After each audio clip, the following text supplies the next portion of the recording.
Maintenant, c'est l'heure du topo. Comme vous en avez l'habitude, je vais passer la parole à Syl parce qu'il va nous amener sur quelque chose qui est un peu moins mis en lumière. C'est le championnat de futsal canadien. Vas-y, Syl, c'est à toi. Ouais, mais c'est le futsal tout court. Finalement, c'est Oui. l'activité principale de beaucoup Oui. de jeunes joueurs Octobre, avril. durant l'hiver, dépendamment, un peu plus tôt parfois pour les, euh, Ah, j'ai oublié. les garçons. Ça, comme le championnat commence plus tôt que celui de chez les filles.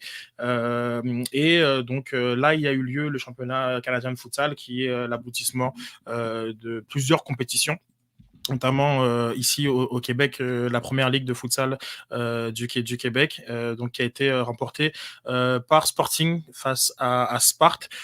C'était une très très belle finale. Je vous invite vraiment à aller voir des petits extraits de cette finale dont les résumés sont présents sur les réseaux sociaux. Sporting, c'est un peu la grosse équipe du futsal masculin.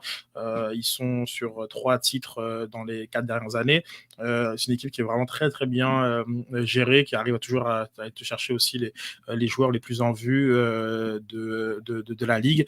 Ce qui est intéressant, c'est que Sporting commence vraiment à se développer comme vraiment un club de futsal à part entière, avec des joueurs dont le futsal est le sport numéro 1. C'est vrai que là, le futsal est encore considéré comme un sport d'hiver, à juste titre pour plusieurs égards. Et donc, on a beaucoup de joueurs de soccer à 11 qui font du futsal. Là, certaines équipes, dont Sporting, arrivent à développer des joueurs avant tout de futsal. Et c'est vraiment très intéressant. Il y a des ponts qui se font entre le futsal et bien sûr le soccer à 11. On peut penser notamment à Mohamed Farsi, qui a été un des meilleurs joueurs de la PLFQ pendant plusieurs saisons, et qui comme on commençait a fait la Canadian Premier League et maintenant joue à Columbus 2.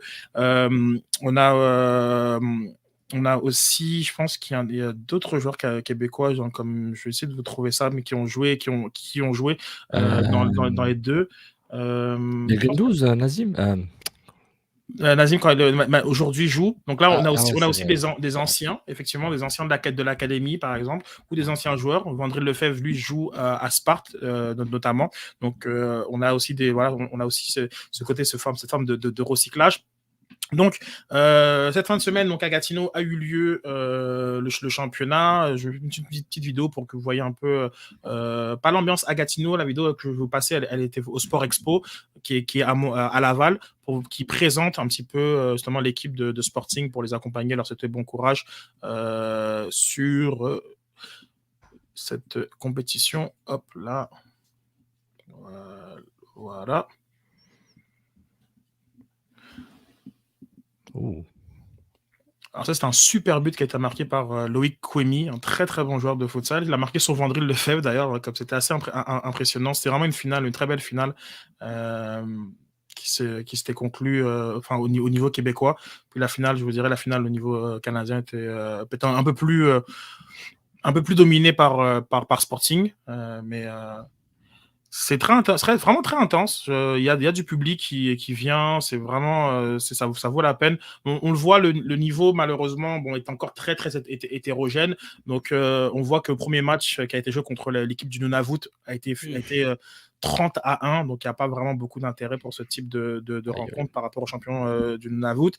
C'était beaucoup plus disputé contre Calise FC. Et l'autre grosse équipe de futsal, c'est Toronto Idolo, qui sont très souvent champions au niveau Ontario. Donc, il y a beaucoup de finales Sporting contre Idolo.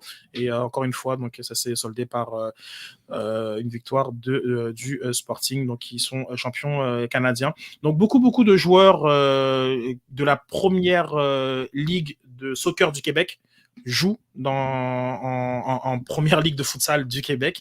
Il y a encore beaucoup de ponts qui se font, même si ça a été la volonté pendant un petit moment, lorsque Kit Saidopoulos était en charge du programme de Futsal Canada, d'essayer de plus en plus former des joueurs de futsal à part entière. Il y a un trou qui est un peu inexplicable un petit peu au Québec, au niveau du réseau de soccer étudiant québécois, donc le RSEQ. C'est qu'en fait, on a des compétitions au niveau scolaire, Mais après, au niveau universitaire, il n'y a plus de futsal. Donc, un peu la crainte de la part des coachs de soccer à 11 de perdre une partie de leur bassin. Donc, mais la structure même du Québec avec le fait qu'on ne peut pas jouer à l'extérieur pendant une grosse partie de l'année fait en sorte qu'il faut vraiment considérer le Québec, enfin, de faire devenir le Québec et le Canada comme une place de futsal à part entière. Ils ont ce qu'il faut. Les infrastructures sont là, mais comme des gymnases, il y en a dans toutes les écoles. Et l'intérêt des joueurs, il est là. Mais après, malheureusement, on voit le futsal comme un sport secondaire lorsque c'est pas encore le moment du foot, le sport d'été. Et on le voit pas non plus comme soit un sport complémentaire, comme c'est le cas en Espagne, au Brésil. C'est un sport complémentaire qui sert au développement des joueurs et on le voit comme techniquement comme ils sont largement au-dessus. Donc c'est ni un sport complémentaire ni un sport de substitut. Pour l'instant, c'est vraiment un sport secondaire et c'est là que de loisir même parfois que le défi. Non, je dirais secondaire. Le loisir, même le football est un sport de loisir, là, c'est pas ça non, mais je veux dire, dans la perspective 2, c'est comme si tu prenais un ballon et parfois tu allais jouer avec des potes, etc. C'est pas structuré, tu es à 11, tu as quand même le récréatif, certes, mais tu as des clubs qui sont structurés, dans lesquels tu peux aller jouer, dans lesquels tu peux même avoir parfois une vision long terme. Non, tu as des ligues ici. Non, je suis pas d'accord avec ça parce que comme tu as vraiment des structures, et comme tu as des ligues régionales, là, ce que je vous parle, c'est la ligue provinciale, mais il y a plein de ligues régionales de futsal. Donc, non, comme j'aime le terme secondaire par rapport au foot, parce que c'est vraiment par rapport au foot où tu as le gros sport, voilà, c'est lui, puis à côté, c'est ça. Alors que par exemple, avant la qualification des garçons là, pour la Coupe du Monde au Qatar, l'équipe de futsal est passée très très proche d'aller à la Coupe du Monde. Et en tout cas, je pense que dans la structure même du Canada et ses contraintes météorologiques, ça devrait être le sport numéro 1. Ça devrait être un sport parce qu'il y a des petits pays qui en profitent du futsal, comme le Portugal, le Brésil, l'Argentine, des petits pays de foot. Ils disent, la Russie aussi, le Kazakhstan aussi, des choses. Le Brésil, le foot, c'est petit pour eux, donc faire le futsal, c'est juste un complément. Ouais, c'est vrai, comme le Portugal qui a été pendant une année champion en futsal, était champion européen et était champion en beach aussi. Donc, tu sais, c'est comme tous ces sports-là. On se concentre sur un truc, nous. On se concentre juste sur un truc. C'est anormal. Il y a des choses, il y a des ponts qui peuvent se faire, effectivement. C'est vrai que je veux pas de méchant, je sais pas si ça pue la bêtise ou l'arrogance. Genre, mec, t'as une chance d'essayer d'être. T'as que ça à faire. D'être une puissance en termes de juste à produire du volume de joueurs. À moins la qualité, tu sais, peut-être dans l'ADN, dans l'eau au Portugal, au Brésil, l'eau est différente. Donc, ils disent, le foot, c'est dans le sang, dans les gènes, mais c'est pas normal, quoi. Si l'Islande a pu créer une sélection nationale de haut niveau, de correct haut niveau, en jouant du 11 contre 11 dans les quartiers équivalents, dans des stades équivalents à l'ancien Total Campo et autres, je pense que le Canada peut se permettre là, d'avoir des sélections canadiennes compétitives qui se qualifient régulièrement au Coupe du Monde. En 2021, ils n'étaient pas là, quoi. Donc, non, merci. C'est déjà pas cool. Merci beaucoup, c'est très très intéressant ce topo sur le futsal au Canada. Sauf, tu voulais rajouter quelque chose ? J'ai oublié un truc en de futsal, j'ai oublié de faire la promotion. Ça fait partie de la grande famille canadienne, entre guillemets, l'oncle paternel ou maternel. Là. Et le 22 avril, Patrice Bernier et ses amis. Oui. Le dimanche 24 avril. Ah non, pardon, le dimanche 24, pardon. Pas que je dis 22, le dimanche 24 avril à 13h au Centre Pierre Charbonneau. C'est un match exhibition star présenté par Geek afin de ramasser des fonds pour la fondation Patrice Bernier. Donc, vous pouvez acheter des billets.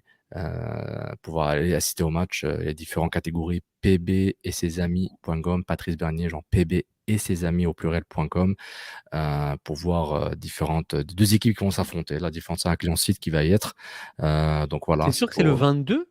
Là, non, je me suis corrigé le 24, le dimanche 24 avril, 13h, excusez-moi. Le dimanche 24 avril, 13h. Il y a différentes personnalités, foot, pas foot, etc. Donc venez supporter. Vous pouvez soit acheter des billets, soit donner à la campagne de financement. Je pense que c'est bien La Ruche, c'est un site web de sociofinancement. Je pense qu'il va arriver à 25 000 ou 50 000. Je pense que c'est 50 000 de sociofinancement. Donc voilà, vous pouvez le supporter. Au pire, si vous pouvez ni l'un ni l'autre, partager sur les réseaux sociaux. pb et ses amis.com, partager pour aider la fondation Patrice Bernier.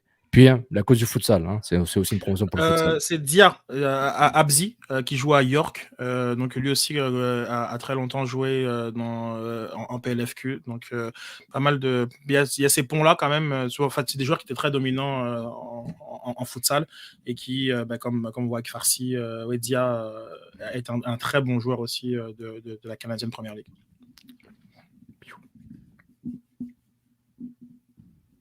Voilà. Merci beaucoup. Je lance une petite pub et on revient pour les débats CanFC.